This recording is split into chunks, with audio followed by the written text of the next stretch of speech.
Kesultanan Banten, juga di Kesultanan Cirebon memiliki 3 manuskrip.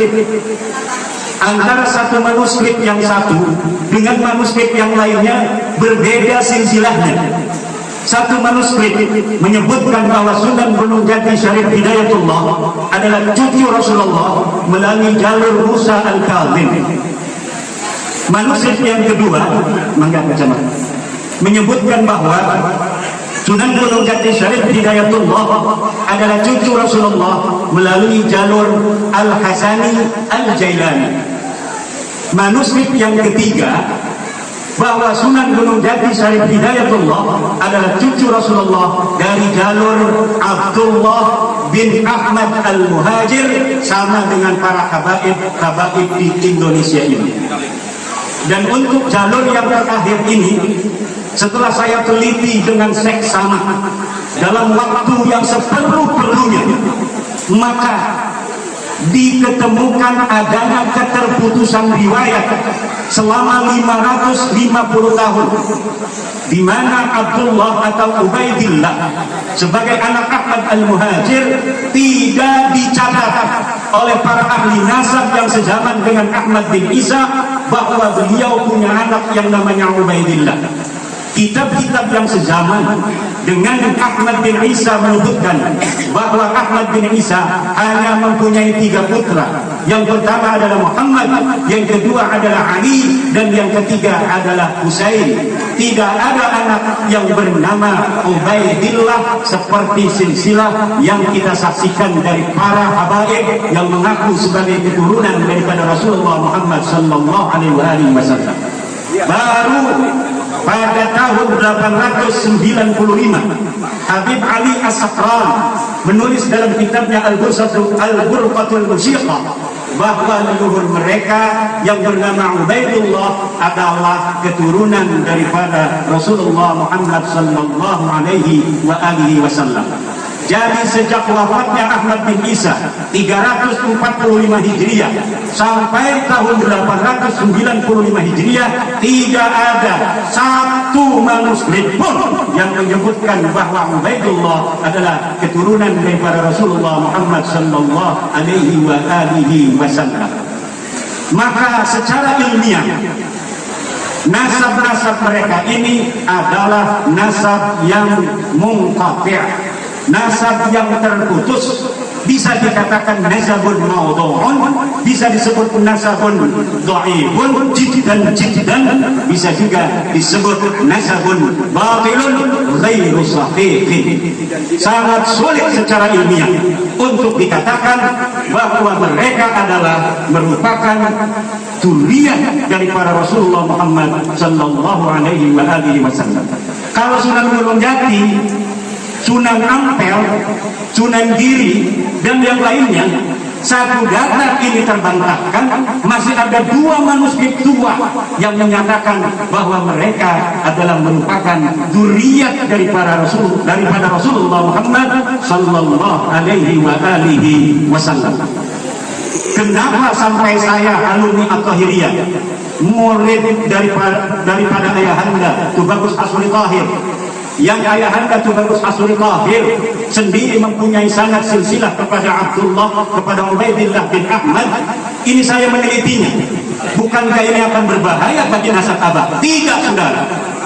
Karena nasab abah kepada Sunan Gunung Jati adalah sahih, muttafaq alaih, sementara nasab Sunan Gunung Jati kepada Rasulullah adalah mukhtalafun fihi baina salasi riwayatin, yaitu riwayat manuskrip Cirebon yang menyatakan bahwa Sunan Gunung Jati adalah merupakan turunan Musa Al-Kazim.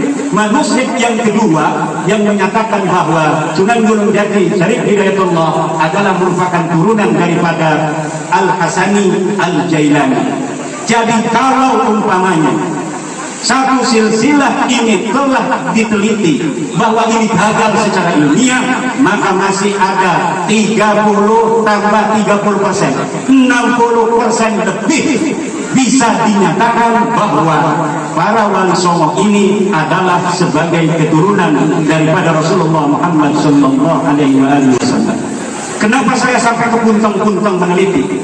Karena saya melihat antara pengakuan dari fenomena pengakuan orang yang setiap dalam kesempatan mengaku sebagai cucu daripada Rasulullah. Di dalam tubuhku ada darah Rasulullah, sementara akhlak mereka jauh panggang daripada api dengan akhlak Rasulullah Muhammad sallallahu alaihi wasallam.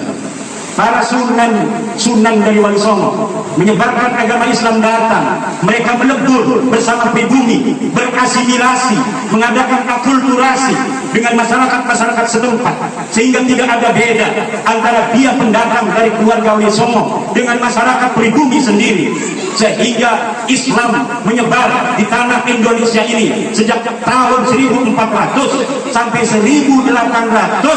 Aminatan mutmainnah, aman dan tentram. Tidak ada merasa satu suku lebih tinggi daripada suku lainnya. Tidak ada orang yang merasa satu ras lebih tinggi daripada ras lainnya. Tapi semenjak kedatangan orang-orang yang selalu mengeksploitasi nasab, yang selalu mengadakan kapitalisasi nasab mereka kepada umat, ini mulai terjadi pengkotak-kotakan di dalam kemanusiaan kita, sehingga ada manusia-manusia mulia yang hanya dengan darahnya, dan ada manusia-manusia yang dina-dina hanya dengan darahnya. Sementara agama kita, agama Islam, menjadikan kemuliaan itu bukan kepada darah. Kemuliaan itu adalah kemuliaan takwa. Tinggi derajat adalah ilmu. Siapa orang yang mau tinggi pangkatnya, maka dia harus berilmu. Siapa orang yang pengen jadi orang yang lebih mulia dari yang lainnya, maka dia harus bertakwa. Ini adalah ajaran Islam. Innallaha qad adhaba 'ankum ubiyatal jahiliyah. Al-insanu rajulan, mu'minun taqiyyun wa fajirun saqiyyun.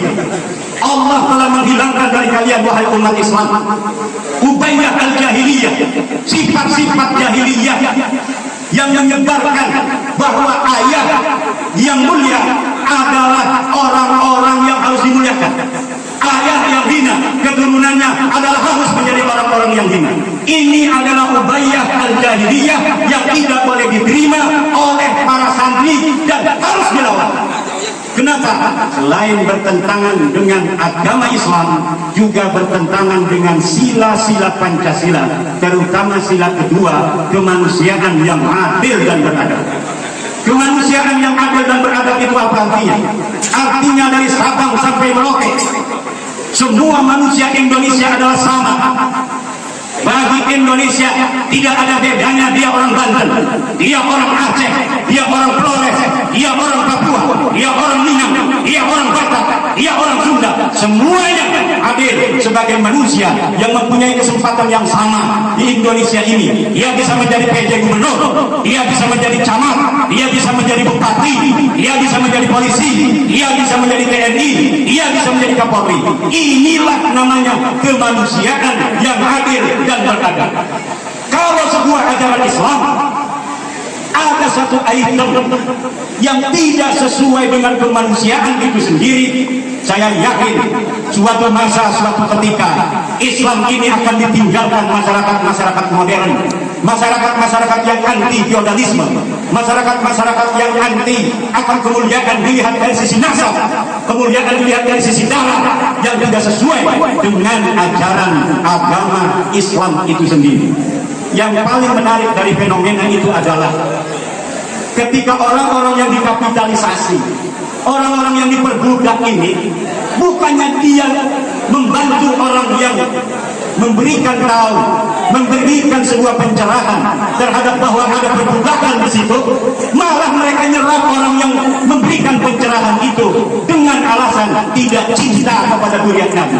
Siapa yang tidak cinta kepada durian Nabi? Setiap malam Jumat saya di sini marhabanan dengan Abah. Mang Pait enggak tahu saya. Apa suka marhaban tahu enggak? Saya setiap malam Jumat marhaban. Sampai sekarang kita marhabanan. Kita membaca manaqib setiap bulan sekali. Kita membaca salawat setiap hari 1000 kali.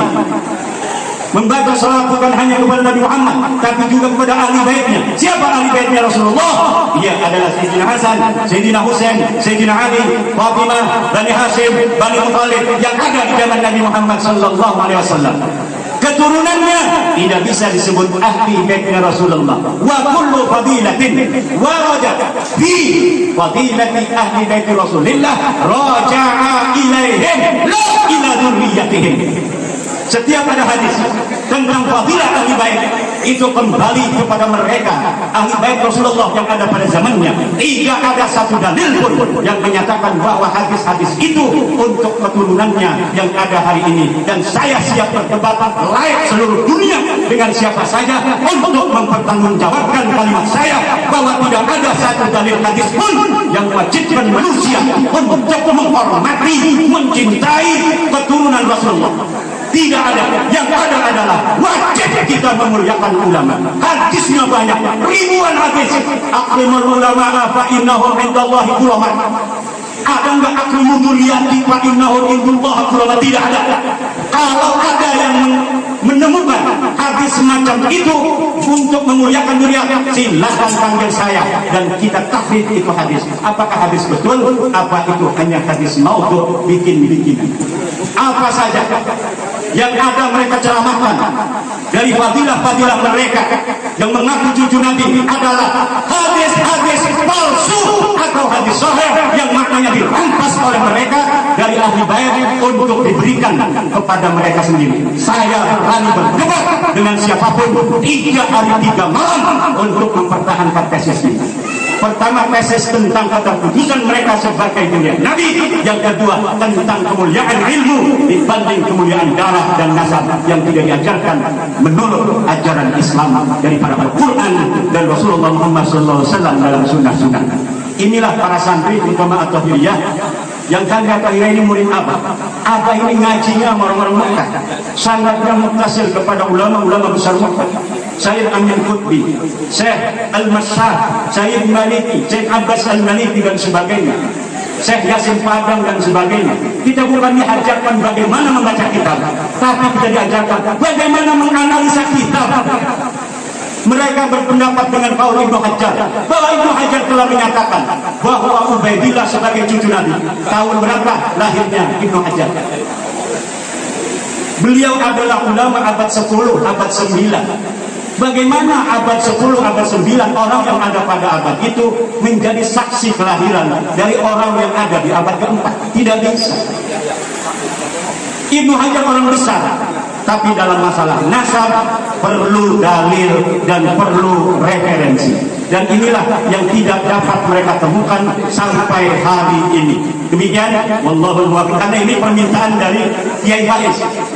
Mang Imad, tolong jangan sampai tidak membahas masalah nasab yang lagi viral. Siap, kata saya. Karena ini permintaan anak Abah, maka saya bahas dan masalah ini pada kesempatan ini dengan segenap doa. Mudah-mudahan ayahanda Bagus Ahmad Asri bin Tahir dan ibunda Manai Mahfudah Allah terima amal ibadahnya, Allah ampuni segala dosa-dosanya, dan Allah tempatkan di tempat yang setinggi-tingginya dalam kasih sayang dan cintanya. Wallahul muwaffiq ila aqwamit thariq. Wassalamualaikum warahmatullahi